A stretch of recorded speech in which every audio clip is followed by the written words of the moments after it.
Et on croit que le royaume du ciel, c'est le un jour qu'on va quitter sur la terre. Le royaume du ciel est présent. Aussi longtemps que tu te rends impur parce que tu écoutes en Égypte, alléluia, et tu es à l'église, tu ne verras jamais ton héritage qui t'a promis se manifester. Mais si tu comprends ces messages ce matin, que la parole que Dieu nous a dit d'écouter, et nous dit ce matin, déjà vous êtes purs, ce qui a de la valeur. Dans ce monde, tous ceux qui possèdent de l'or et de diamants, cette perle qui ne se corrompt jamais, fait des hommes de valeur. Alors, pour que nous, enfants de Dieu, pour que nous ayons de la valeur, ce ne serait pas la valeur qui donne aux hommes de la valeur, c'est-à-dire l'or et l'argent, mais ce serait la valeur du ciel. La parole qui est pure est venue nous rendre purs, afin de faire de nous des hommes de valeur du ciel qui gouvernent sur la terre, qui gouvernent les valeurs de la terre. Car les valeurs de la terre suivent ceux qui ont les valeurs du ciel. Acclame pour Jésus-Christ. Dieu ne te donne pas une valeur naturelle, mais Dieu te donne une valeur spirituelle. Dieu ne fait pas d'une pierre une valeur afin que tu fasses de cette pierre quelque chose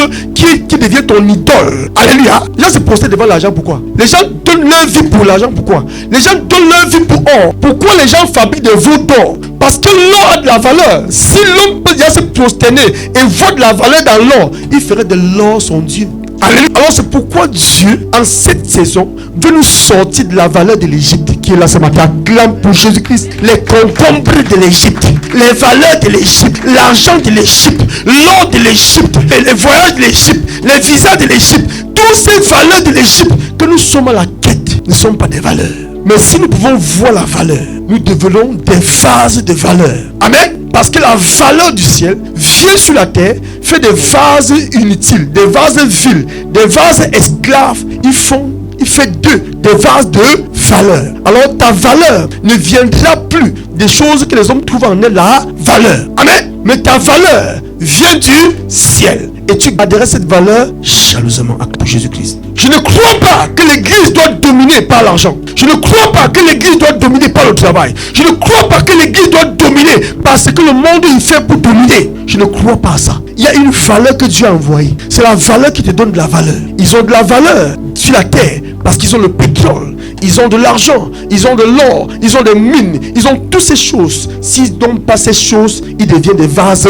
Alors, c'est pourquoi ces choses deviennent leur Dieu. Amen. Alléluia. Alors, si l'église doit avoir de la valeur par ce qui donne la valeur aux hommes, ça veut dire que leur Dieu est plus grand que notre Dieu. Alors, changeons de modèle. Comprenons que pour entrer dans la terre promise, ce qui nous donne le visa, c'est la valeur de Dieu qui nous donne accès à ce trésor. Alléluia. Vous êtes purs à cause de la parole, de la pensée, de l'esprit qui est en mouvement. Dieu a parlé. Pendant que vous écoutez Dieu, il vous purifie. Voilà le principe du mouvement de l'esprit. Mais pour toi, c'est un suivisme. Mais tu ne sais pas que quand tu fais ces choses, tu es dans le mouvement Akali Kapra Inamochtapa. Tu es dans un mouvement nouveau que Dieu établit sur la terre. Pour toi, c'est juste un simple truc. Mais ce n'est pas les codes du monde. C'est un principe de pouvoir. C'est un principe de valeur. C'est un principe de changement. C'est un principe d'autorité. C'est un principe d'élévation. Mais toi, tu vois ton élévation que dans tes finances. Tu vois ton élévation dans la valeur du monde. Tu vois ton élévation dans ton visa.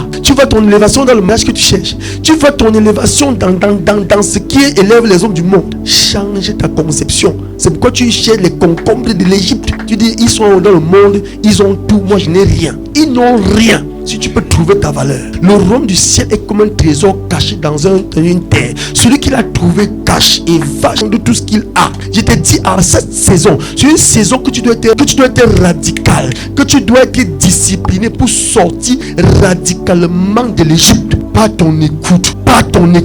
Je ne pense pas que les enfants d'Hébreux qui sont sortis physiquement par la chair de l'Égypte ont encore entendu la voix de Pharaon ou peut-être leurs amis qui étaient en Égypte un jour.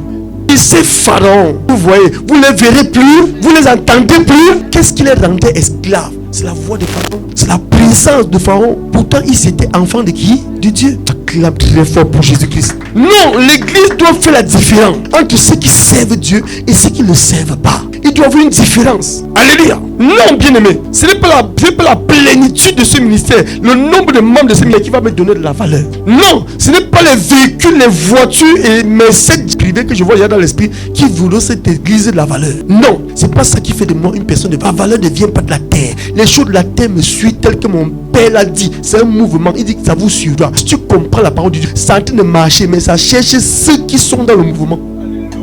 Dieu ne se repent pas de sa parole. Quand il dit que ça va te suivre, il ne dit pas que tu vas chercher pour trouver. Les fils du roi de ce monde, les choses les suivent. S'il entre dans un supermarché, on va tout lui donner. S'il entre dans ta maison, tu vas même disposer au tapis rouge pour qu'il entre. Alléluia. Combien fort raison les enfants ils sont encore en Égypte dans l'esprit. Dieu ne te force pas pour te donner sa valeur. Dieu veut que tu saches qu'il a la valeur. Et personne dans ce monde qui a de la valeur ne donne à n'importe qui. Tout le monde se prosterne pour recevoir. Mais Dieu a payé un prix par son fils sacrifié pour nous donner cette valeur. Maintenant, c'est à nous de recevoir. Écoutez attentivement. C'est dans l'esprit.